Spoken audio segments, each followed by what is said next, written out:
Okay, so what we're going to look at today is the IB learner profile. And you guys have some exposure to this from your Category 1 training, right? So it's been a while, but we're going to revisit it and we're going to do some activities within this profile today. And then I'm going to challenge you going forward with your class to do something similar. And we're going to talk about some options there. Okay, so this IB learner profile is really a springboard for how we're going to expose these students to what IB is going to look like for them, what the goal is in terms of their skills that they should be developing, where they have strengths and where they have weaknesses. Okay, and it also helps us as educators because I know as an ex-English teacher that I am probably strong in reflection. I like to write, I like to think about my choices, I like to revamp, go back, start over, try again. If I mess up, I take that as a challenge to do better, and I like to write about it. And I'd love to even write a book someday on how did I get from there to here, you know, whether it's how did I get to be a teacher, or how did I get to be an administrator, or how did I get to be a mom successfully, or whatever. So we as adults have these attributes too. I also know that I might not be as strong in other areas. You know, I might not be as much of a balanced learner. I may need to develop those skills a little more. So I look at these attributes, I look at the, as IB learners, we strive to statements underneath. And I think about how does this speak to me as an educator, and how does it speak to my students, and how can I build up these skills with them. So the first thing I want you to do is I want you to get a marker, and I want you to silently go to the first two posters, okay, and you're going to have to work around each other a little, and you'll have to find space. I want you to respond to one or two of those categories. I'll read them to you, and I'll let you decide which ones you want to respond to. So, learner profile attributes are open-minded, inquirer, thinker, principled, caring, knowledgeable, risk-taker, reflective, communicator, and balanced. This poster says, I am open-minded when I. Okay? I want you to choose two of those attributes, one or two, and respond. You can do that now. I'd like you to do it silently, and then we'll come back together and we'll discuss what you added to the poster. Any questions on that first activity? Okay, go ahead and do that. And you're welcome to look at the graphic above it if you need a little help with elaboration.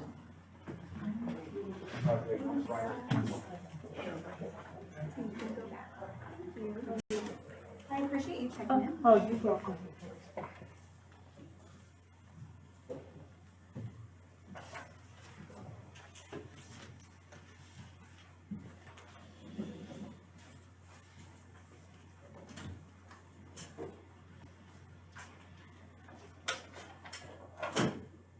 Some of them are easier than others, as you can tell. I think there's even maybe one that's only been written about once. If you find that you have something to add to that category, we'd love your input.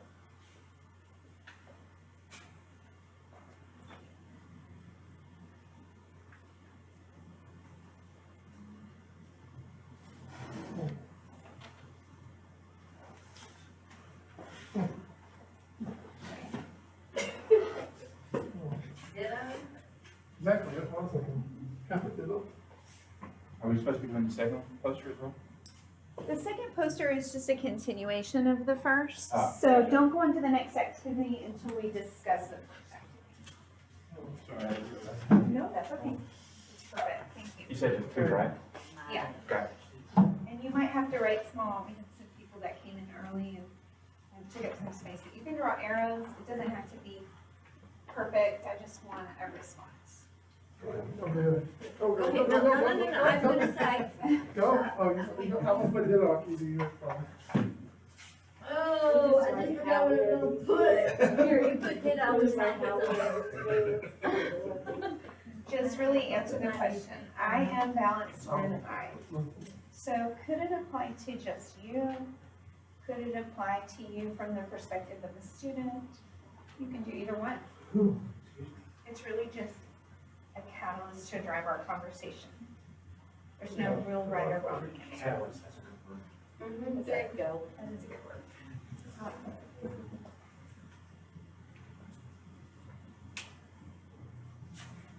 Do we have to do more than one? Did you say two? I'd like one or two, but if you get stumped, that's okay. I can't think of a good one. I Really? can't remember. Now, I was like, I want to write that down. A good word? Yeah, good word. I know. You made up a good word for what they're doing. I forgot, I'm trying to teach more project-based learning Yeah. with Steve right now. We were just talking about Okay, Oh. I love that. So let's talk about that when we start building out this Yeah, conversation. I forgot about that. Because I we had were it down just last year to the point I discussing could that. laugh at it. Yeah, I love that. Can't do it I yet. love that. They're so naughty today. I know, one today. It is hard for go. I mean, that's what, like all of The us. second I said go. What do I do? Yeah, exactly. And now it's like, watch the video. Watch the video. Watch the video. Did you watch the video? She shows you exactly what. Yeah, but I think what we should, this, you know, teach the independent learners, think that that's the hard thing. Okay. Right. Eighth graders too. Oh, it is. Okay, but- so I knew this group was gonna have a really valuable conversation, and here's how I knew.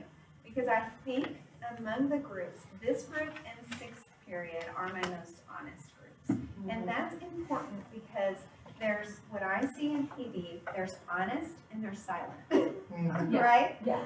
And so when you're honest and you say, okay, I'm dealing with whiners, they don't wanna think on their own, they want the answers handed to them, just know that others in the room, likely everyone, has experienced it. And it's so much easier to hand in the answer Oh, it is. than it is to listen to them I whine. know that our sixth graders still But struggle they with learn independent nothing. learners. I mean, there's all subjects of struggle. So while you're finishing this up, let's go ahead and get started with what you've added. This I like that. What category, and just tell us a little bit about what you added.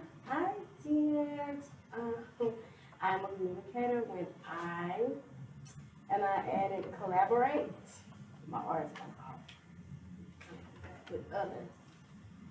And I am balanced when I am organized. Love it. So balanced, organized, I think we can all work on that a little.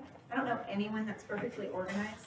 Students, especially in MYP, struggle with organization simply because of their developmental stage and their hormones. MYP, great question, is middle year program. So under IB, which is all very new to us, were you at the category 1 training? Okay, so, and it's been a minute, right? It's been November. So MYP stands for middle year program, DP is diploma program, and PYP is primary years program. Okay? NYP actually extends to 10th grade. Okay, so that's why when we go to an NYP training, we will have some high school representatives there. Middle school compared to elementary. Kind of, it's their own specific vocabulary that speaks to the curriculum, the IB curriculum and program. Okay, and we're at a phase where we are not designated IB, but we will be applying for candidacy by October 1st. So that's the primary job This year? now for me. Next year, yeah. Well, Coming year. next school year, but this calendar year. Okay. So that's now my primary job as IB coordinator, and everything else is kind of taking a back seat. So I'm leaning on some teachers, like these guys are helping us with TSA, and we've done some teaming this morning on that. I did some teaming with Ms. Silverlene Williams about UIL, which if you are a UIL sponsor, I do need to talk to you before this session is over. But to keep us focused, today we're looking at IB, and that's my primary job now. Okay, good question. Mr. Johnson, continue and tell us what category and what you added and why. Open-minded when I realized that I'm wrong. Okay, so was that a personal response or a professional response or a response as a student? Mainly it's to show them that we're not all knowing, and we're just as human as they are. So it's really from a teacher's perspective modeling. Right. So how do you model that with kids when you realize, okay, this was a giant fail, which I have had many Yeah. lessons flop. Well, you just I ask them, what do they think about it? It's an input from them, and then just kind of redirect it towards that, where you realize, oh, okay, yeah, that could be used in this situation. Great, so you're tapping into them as inquirers, and you're taking risks by admitting that you probably could have done better, or a better path is available and you didn't see it. It's Right. not always something we Or choose, just sometimes the it just brain. doesn't work out. Yeah, or a brain, mess up where it flopped, right? Hashtag fail. Okay, Ms. Cypher, what did you choose and tell us why? I put I am forgotten thinker. Is that what it is? Thinker. When I look at things from a lot of different perspectives, Okay, so when you look at problems from different perspectives. because a lot of times I'll attack a problem one way and a student will raise their hand and say, "But I did this perfectly great, different way of working the problem," and so you have to be willing to accept all different kinds of approaches to it. And then, of course, if it's not a valid approach, be able to model how you can fix it. Right. And sometimes I attack problems wrong on purpose, just to show them that, it was a good thought, but we got stumped here, so I can't go any further, let's go back and try something else. So that's just something. I love that strategy because it shows them there are different avenues and this one's not gonna work. Let's go back. And that happens all the time, All the right? Happens to me daily in my personal life and my professional life. What you said about being open-minded, talk about, if you can, how students in your particular discipline have to demonstrate open-mindedness. A lot of them are under the impression that there's only one way to do a problem. And if you didn't do the problem exactly the way someone else did it, or the teacher showed you that it's wrong, and there's no ifs, ands, or buts about it. And they have to, I let kids come up lots of times to the board that I know did good, valid steps, but are totally off the wall. I never would have thought of it in a million years.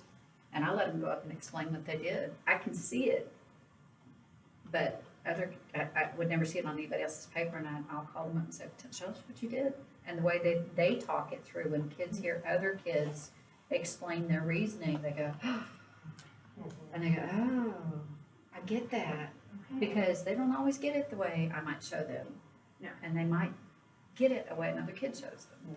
I love that. So just a personal story, one of the reasons I really respect you as a teacher and what I've seen you doing and heard from students is that you mirror some attributes of a very effective math teacher that I had, who taught us the whys behind the algorithm.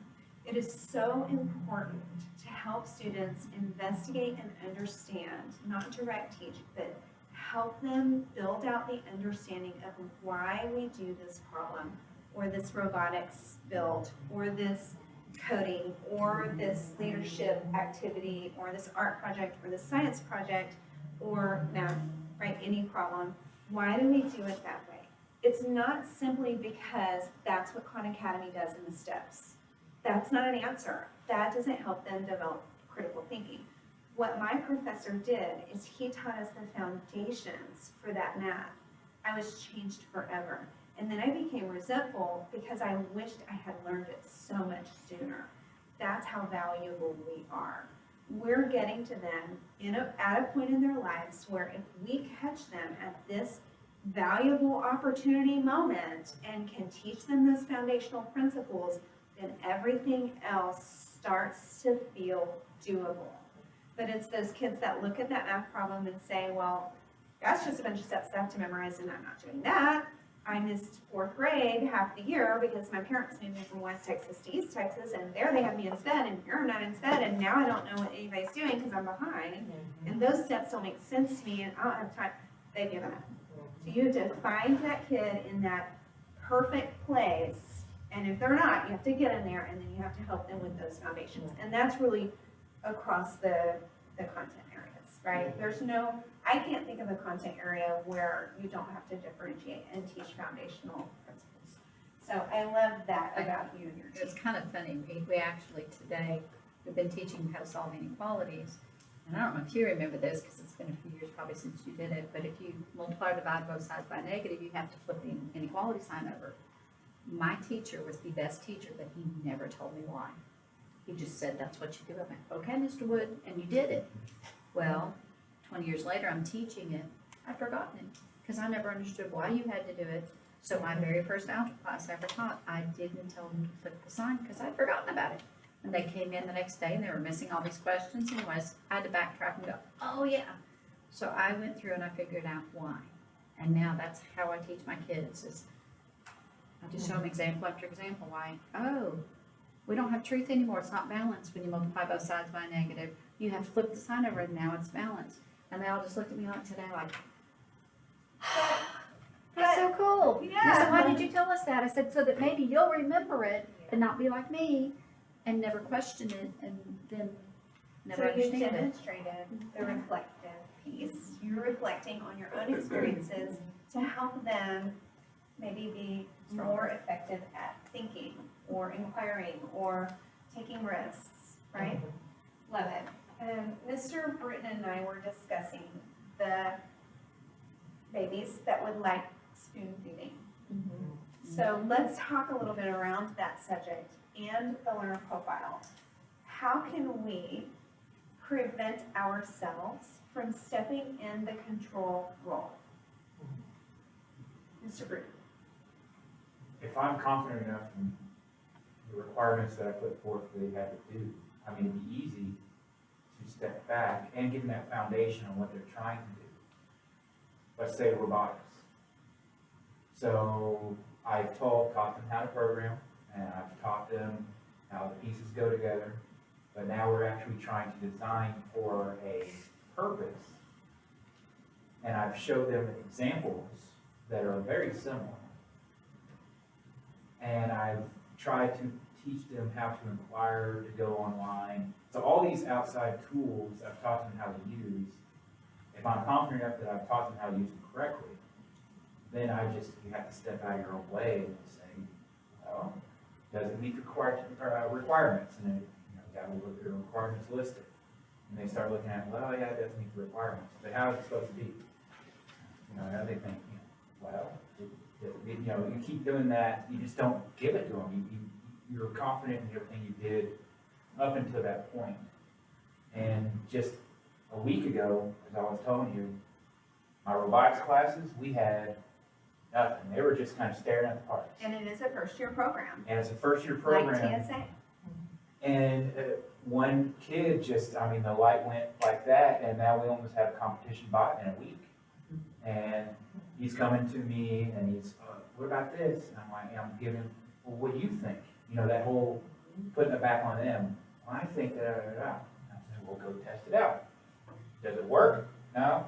Well, what do you think? Well, I could do, so it's really the questioning. It's really just, resist. Yeah, I can say, oh, no, you need to put this part here and that part there, and then you can flip it over, all that kind of stuff. And then others have seen him, and they've gone back, and now they're starting to kind of, the gears are grinding, but we're getting there. So reflecting on your approach until that student got it, that light bulb moment, do you feel like maybe you've learned to be a better whatever? What have you learned to be better at that made that got you to that moment? Because that's a success story. Even if it's just one student, that's a success story. Well, this goes back years. I've taught robotics for many, many years. But this year, This year, as far as, what did you do differently? I think what I did a little more was focus on one step at a time, not just giving the whole thing, here's the game, or here's the build, go build it. Okay, And so we've kind of modeled some things that are similar to what we get so done. modeling, Yeah, so okay. we've modeled, You also talked about questioning. questioning, modeling, questioning, and we've we've gotten similar, but it's different enough that they couldn't just take what we modeled and, oh, I'm just gonna, Build use it that. up, yeah. So, So opportunities for creativity, right, right? Perfect. Mr. Johnson, talk a little bit about how one of these learner profiles works in your room if you're thinking about the whiners. How could you use this to approach the whiners? I know you and I co-taught for a day, and so I saw a little bit of your, I think your kid, you have different kids now, the second semester, some of them. Do you have a success story? Do you have a strategy for when you get to those kids that are like, I need you to tell me again, I don't get it, or is this right? Is this right? Is this right? But, well, you covered it magnificently. You just kind of you ask questions back to them and make them think critically, not so much you. I mean, of course, you gotta guide them a little bit and show them, okay, this is the way you need to go, but now what do you think needs to be put in there? How can all this come together with whatever problem you have or whatever you're thinking about? I have, but it's mainly, they just haven't written a whole lot. So the writing aspect of it is efficient, I guess you'd say, to a degree. Okay, so you're seeing some gaps Mhm. where you're gonna need to fill in. How do you plan to do that? Well, that's why I'm giving the spelling test every week. Okay, so we're starting with the basics. Yes. Good, so you're differentiating, Yes. you're going to where they are, you're meeting them where they Right. are, and your goal is to bring them where they need to be. Yes. But your class isn't a spelling class, so that's just part of leadership. Exactly. And then other ones are punctuation, and like Mr. Hawkins and myself were talking about, the difference between your Y-O-U-R and Y-O-R-E. Okay, so really you're leaning on the communication side of your class, which Yeah. is the leadership part. Yeah. Are you gonna have them demonstrate those communication skills? Yes, we're gonna, I've made some papers where, they have to put in blank, the correct one and all of this. Okay, so could you take that very traditional paper and could you put it on Flipgrid and have them demonstrate as a spoken piece? Or could you Could. have them present? And bring And that's it to- what we've been doing big time, is presenting. Good, I've made them do, I'll keep wanting to say PowerPoint, but it's not, it's slides. okay, Google Slides, Slides, so they're yeah. doing a presentation, so Right. they're building out a piece of technology to help them present. And they not only get a presentation grade, they also get a information and mechanics grade. Can you share a topic you used? Well, I've made it pretty open to them because I wanted them to be halfway interested in it. Okay, I love it, so they have choice and voice. Right, and it was like, we did it on contrast, compare and contrast. And it's basically, okay, guys, just put it against if you like Xbox or a PlayStation. So argumentative. Yes. We need to talk about UIL, because really you should be coaching argumentative writing. Wow. We'll talk about that Yeah. at another time. Get with me, because you could make $400 this month. You have 21 days to do that. Anyone else that's interested, I have other categories as well. Okay, so the next activity I'd like you to do is the famous faces. So if you can just take a moment and think of someone you can fit into open-minded, caring, communicator, balanced, principled, reflective, risk-taker, knowledgeable thinker, or inquirer. Just go there, approach it with a famous face. For example, you might write Steve Jobs is under open-minded. Martin Luther King is under risk taker. He could also be under communicator. That's okay. There's no right or wrong answer, but we will talk a little bit about it. They can be from pop culture. They could just be well known in our community or worldwide or in the States. They can be infamous or just famous, charismatic for good or bad, historical. Just something that'll get our conversation going.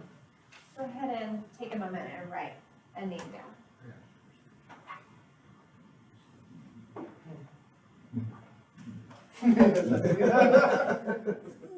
And remember, if it's an ethical, successful leader in society, they would probably fit under several or all categories. Yeah.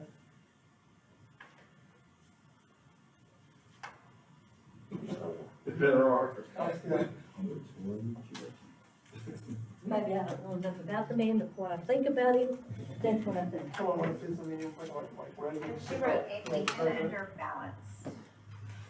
I love that answer. Like, it was well liked, I mean, but Yes. he's a good communicator, but he's also, All right, so, probably only can do well, I think, what he.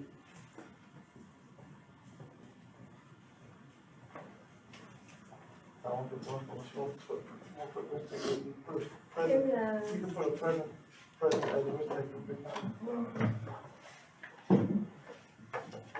Well, you haven't had sleep lately, so I'm not gonna put you in balance. Don't put me in trouble. New babies New don't, babies don't let you sleep. No, but new yeah. babies will require balance. Oh, I'm telling you. He's working on it, and you already have two, so you have some experience. Three now. Yeah, No. that's two, yeah. Yeah, three. Two, I got three total, three total. I want everybody to write something, so if you haven't had a chance, please, reach back in your memory and find someone to write and we'll discuss. And if you're worried about the I know, qualities, that's exactly, that's you right. can come up here and read about it, so reflective is there. Consider the world, our own ideas and experiences thoughtfully.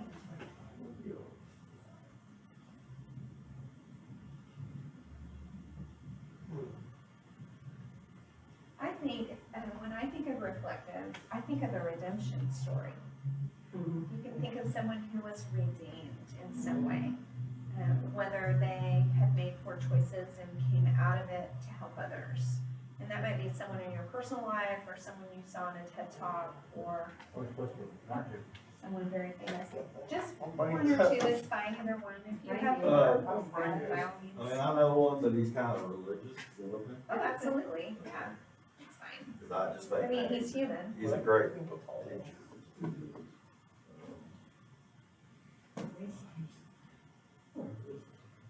Well, I wanna be a risk taker. you may not be well liked, you gotta tell. Oh, Charles Stanley. I love Charles I Stanley. do too. That's a great addition. He's a good communicator. I would also say that he's several. at Yeah, he once. is. I would. He is. He's a great teacher, he makes it fun. Make it there. He's knowledgeable, very knowledgeable. Very knowledgeable, yeah, I know, that's definitely. And he's very reflective. Yeah, his I son's. think so. It's like the whole thing. Another, a female, that would fit in that same category would be Beth Moore. I don't know if you know who she is, but Beth Moore is sort of, in the same way, reflective, and but she is also, she would fall under the, redeemed. What category was that? You So know it's who a put- good communicator Reflective, I Yeah, guess. put down. So That was she the would one be John like- Maxwell, because goes, she put some has John a- Maxwell. Award, she's Yeah, won yeah. awards. Yeah, he's a good communicator, you know, She's several fine. things, but. I love her. Okay, so. Wait, I don't want to. Oh,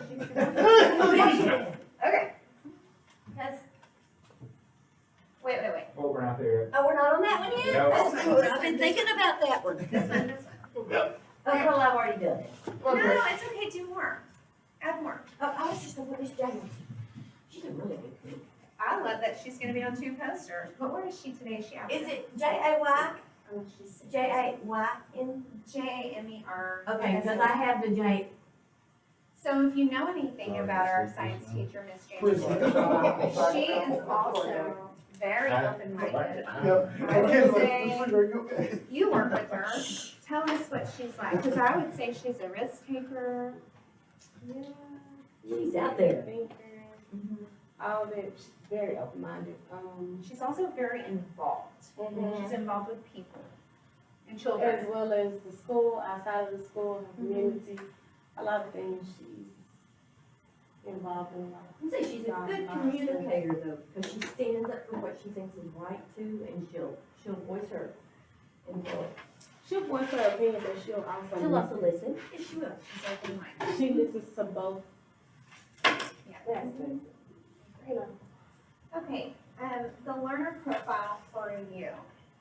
If you were to wear a t-shirt that said, IB learner profile, I am A, which one would you choose for yourself? Go write that over here For ourselves. for yourself. Oh. Sure. And if you fit into two Brain categories, dead's not then I'm about to say, what brings it up? you might fit into two. Sleep deprived. Sleep deprived isn't one of them. Strung out on stress also. If I daydream, is that reflective? I would say, I would think so. absolutely, yeah. That's the Well, definition of reflection. I mean, well, it's part of it. You know what, I'm gonna do this one. you know, yeah, I don't know which, look at you. Well, they do. Try new things. I'm trying to think. My word for this year is beginning. Well, and you just started grad school program.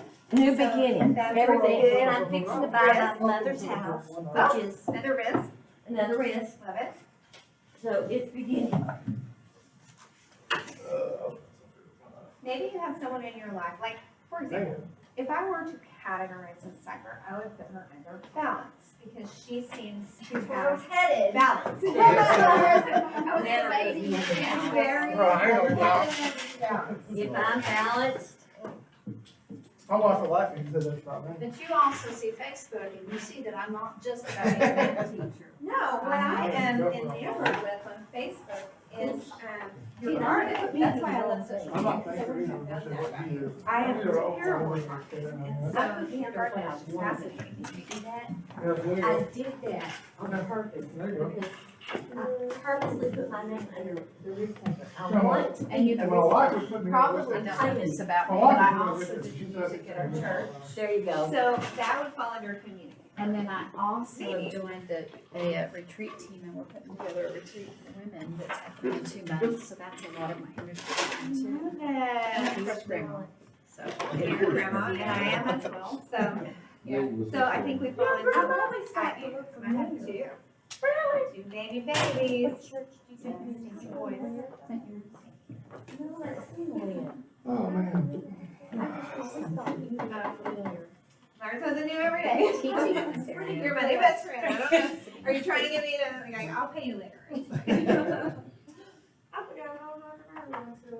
I may have seen you blew her mind. Okay, so while she's thinking, let's talk about how we can do a mini lesson, a bell ringer, an exit ticket, a station activity. I know math is hard. I know it's testing season. But can we expose our kids in some way to these principles in a way that's authentic? That if I were to walk in, or the IB coordinators in the district, or the IB consultants, or IBO itself, if they had a representative at our campus or this project, if they walked in and said, Ms. Kenda, you're in math right now, can I just visit with you about the learner profile? What have you done, or how does that apply to math? What would Ms. Kenda say to me? Can you expose your students in a way that they can respond, or at least they can say, I know what you're talking about. I've seen that. With something like, I start off my classes with a logic puzzle or a riddle that they have to, I give them, as I take the riddle, but it's one of those, get in there and try to get the gears going and something a little different. So a bell ringer, Yes. right? Yeah. You could incorporate this some way in some kind of puzzle that they walk in and have some exposure for a few days, and then you do a little 5-minute conversation. Since you're robotics, so you might do it sort of at the end of class and then say, how does that apply to robotics? Always relate it back to your content. So it's not in isolation, it is in context, okay? But I love that, a bell ringer. On even Padlet, where they walk in, you have computers, full out computers, they walk in and contribute to a Padlet, or a Google Doc, or whatever. Great, Ms. Stewart, for art. For art. Well, we are actually taking risks right now. So I can actually tell them that, as IB hopefuls, that there's something called a learner IB profile, and as a risk taker, they need to learn to work independently. And we need to go over what a risk taker actually is. It looks like. Because I am asking them at this point to work independently of me. for me to get to be the person that's there to just watch over and make sure they're not Facilitator. making, yes. But as a facilitator, since they don't know that word, to watch over and make sure that they're not making huge mistakes, because I'm gonna let them make mistakes. That's how they learn, Wonderful. you know, but I need to be there and they need to learn, that they have to cooperate. So as a risk taker, I basically need to go over risk takers, what that is in the IB profile and how we're actually using it in class right now. Okay, that's what I was gonna say. Are you already using this? Yes. You are. You Yes. guys are already doing this. You are experts. You do more with this than I do every minute of every day with students in front of you. You guys are with students all day long except for your conference and on your planning day. So you are already doing so much that is IB. So when you think of IB, I don't want you to think, well, this is something new and it's going to be something new next year and it's going to be something new the year after that. Forest Park has been IB for years. The high school has been International Baccalaureate for years. Our district is going International Baccalaureate. This one's here to stay. And trust me, working in technology, I saw things come and go a lot. But this one is permanent and it only will enhance what you, as experts of your content area, are already doing. And you really are the experts. I see this particular group right here, specifically, I see a lot of knowledge. I see a lot of skill and a lot of years to back it up in various areas, high school, middle school, technology, math. You've worked at a number of schools even, so you've been, and your wife has been math, so that's kind of, it's like a family, tradition for you, and you guys discuss, I'm sure, students and strategies and materials. You've been around, you're a retiree hire, right? So you've been around the block 3 times. I'm gonna lean on big time and argue a little. With the creative side, you guys with communication and leadership and art, huge part of IB. And almost more flexibility to be creative than if you have a really strict pacing guide. The strict pacing guide, especially in testing season, is what concerns us all, right? So let's shift gears and look at that unit planner. And I know that's not nearly as fun as what we were doing, but all of this gets developed for the planning of opportunities for learning in IB. And when you plan out your units in IB, you are only supporting the development of strong learner profile attributes. Does that make sense? So they are partners. The unit planner came to you first at the MYP Category 1 training in November. Was everyone at that training? In here? Okay, great. So then you have in your digital resources somewhere the blank one. If you don't, I'll be glad to share that out. But I want you to go back and refamiliarize yourself now that some time has gone by with the materials they did share with you. Ms. Pondit, our fearless leader, would like us to start using the unit planner as soon as we feel confident. But I don't want to derail very successful subject areas by saying your pacing guide is no longer applicable, we're starting fresh. That's not what we're doing at all. What we're doing is we're going to use this and the pacing guide, put them side to side, and build out some units. I'm going to give you some choice in the matter. You may choose, because of your subject area, say Ms. Stewart, I'm just using you as an example, but say she feels really confident in starting right away. So she's gonna jump in, she's gonna take her next unit, she's gonna build a unit planner, and she's gonna present it to Ms. Pondit or to the team or to us and say, here's what I did. I don't have everything filled in, I need your help a little, it's new to me, but I hit the ground running. You may decide you wanna start with August plans. You already have this year planned out. You're not doing this year. This year is set in stone. You feel confident with your pacing guide, you're gonna stick with that. You may start with your August plans. I do need you working in the unit planner in some way, shape, or form, so you are getting comfortable with it, okay? Whether you start out this week in your teaming, reading it together and coming back to the table and saying, okay, I don't get this part. What does this mean? Whether you practice with a mock lesson and share it out as a shared document that you all work on here and there and say, oh, now I get it. Oh, well, you added this. Wouldn't this go here? And comment on each other's Google Docs. Maybe if that works for us. But we do need you getting familiar with it, because when it's time to run with it, we're gonna say it's time to run. And you were exposed to it in November, and then we talked about it in January, and now we really need to start using it, okay? So I'm not sure when that time will come, but I do want you to try and think of, with your team, an appropriate way to start getting familiar with the MYP unit planner. This one I shared with you has annotated notes, meaning you can use this as a guide to know what to fill in the certain areas. Like global context, it says IB programs aim to develop international mindedness in a global context.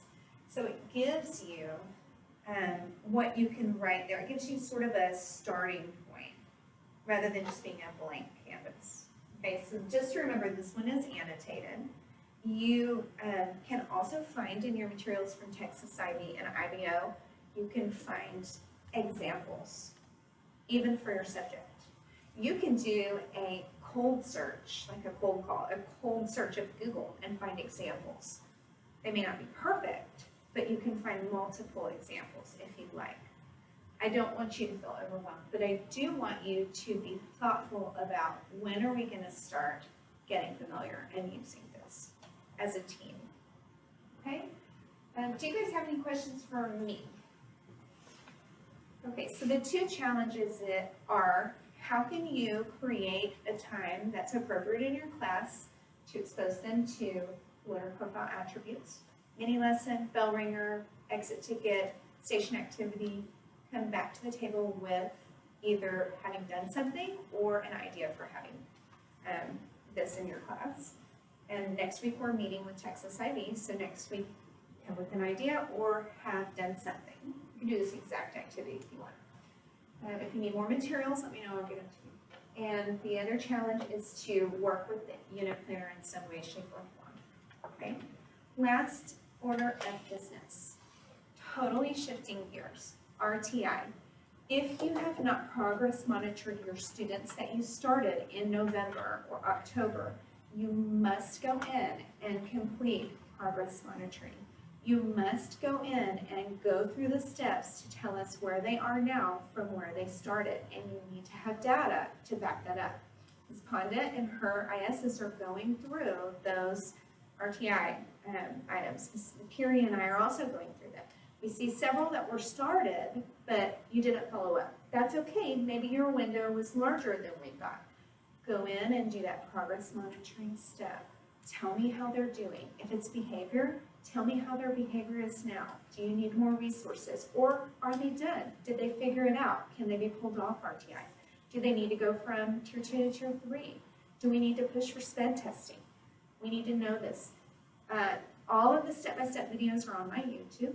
All you have to do is go to YouTube and search body dance, and it'll come out. I think I have a personal, but there might only be one video. My professional is associated with my email, and it has tons of videos. Skyward, DMAC, RTI, you name it, it's up there. If you find you need a video on something, let me know, and I'll make a screencast. If you have a DMAC question, Skyward question, whatever. Any other questions from me? You guys have been awesome, awesome, awesome. Tier 3 compared to Tier 2. Tier 2 is, Tier 1 is all our students. Tier 2 is an alert, a red flag. Right. This kid is deficient in that area. Not like we did. Yes, Tier 3 is gonna be moving towards testing. I've tried everything. I've had a meeting with the RTI coordinator, Ms. Nate, Ms. Perry, all of the people that could have input, nothing has worked. I've pulled literature, I've met with parents, nothing's working. That's a behavior example. Right. Or a T. Fractions, not getting it, tried everything, flipping his numbers around. Maybe we need dyslexia assessment. Oh, I think see what I'm saying? So tier 3 is gonna be that testing. I have a question. Yes. What, okay, so I had a student Thank you, Mr. that I Fisher. have now that Yeah. was not Yeah. as some concern at the beginning, but here lately, he has been, but and today, I was gonna call home today, during this time, but his mom speaks Spanish. And he's getting to be a real problem So Ms. Garcia is bilingual. What I would do is I would call Ms. Garcia and I would have a parent-teacher conference. That's what I would do as a teacher. And I would go ahead and open up, don't say the name because it's video. I would go ahead and open up the first level of RTI, the tier 2 referral, and then we can start him going. Is it behavioral? It's just like being productive. So something has, a wall has gone up for whatever reason. And this is a good answer to And I'm his not question. sure if it's because It could be like a, the class, Counseling students referral. moving in the classroom, but he's just not doing, I'm not getting anything. And it's interesting. Okay, so that sounds like a counseling because referral. it was, you know, Christmas and everything, but now we've done so many assignments, and he's not doing anything, and it's so much of, all you have to do is copy what you see down, and write it on the paper, and it's not doing it. That sounds like a counseling referral. I would get with Sherry about that and see if she can help you.